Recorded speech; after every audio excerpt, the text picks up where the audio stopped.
હવે આપણે પધરામણીમાં આગળ વધીએ, જે અતિ મહત્વનું અને આખા વર્ષની અંદર એક જ દિવસ સૌ ભક્તજનોની માટે દર્શનાર્થે મૂકતા હોઈએ છીએ, અભિવાદન કરવા માટે આપણે અહીંયા લાવ્યા છીએ, એ મંગલમય મા ભગવતીનો ત્રિશૂળ.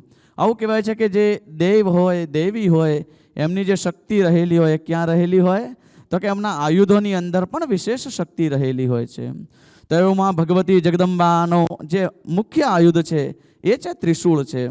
અને ત્રિશૂળની ઉર્જા એ બહુ વિશેષ બતાવેલી છે. અને એ ઉર્જા આપણને સૌને પણ પ્રાપ્ત થાય એની માટે મા ભગવતી રાજરાજેશ્વરી અંબા દેવીની ઉર્જાથી આ સિદ્ધ ચમત્કારિક ત્રિશૂળ છે. આપણો સૌનું સૌભાગ્ય છે કે આપણે અહીંયા મંગલમય ત્રિશૂળના દર્શન કરીશું, એમની આરાધના કરીશું અને મા ભગવતી કુળદેવીની અનન્ય કૃપા તમને મને આપણને સૌને પ્રાપ્ત થાય એ માટે આપણે અહીં ત્રિશૂળને આપણે પધરામણી કરીશું. જે ત્રિશૂળની સ્થાપનાનો જે લાભ લેનાર ભાગ્યશાળી પરિવાર છે એ છે ભક્ત શ્રીમાન શ્રી નેહલભાઈ વોરા, USA.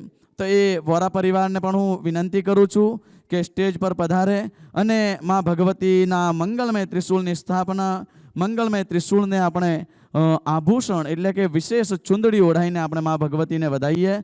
તો પરિવારને વિનંતી કે સ્ટેજ પર પધારે. ઓમ નમઃ.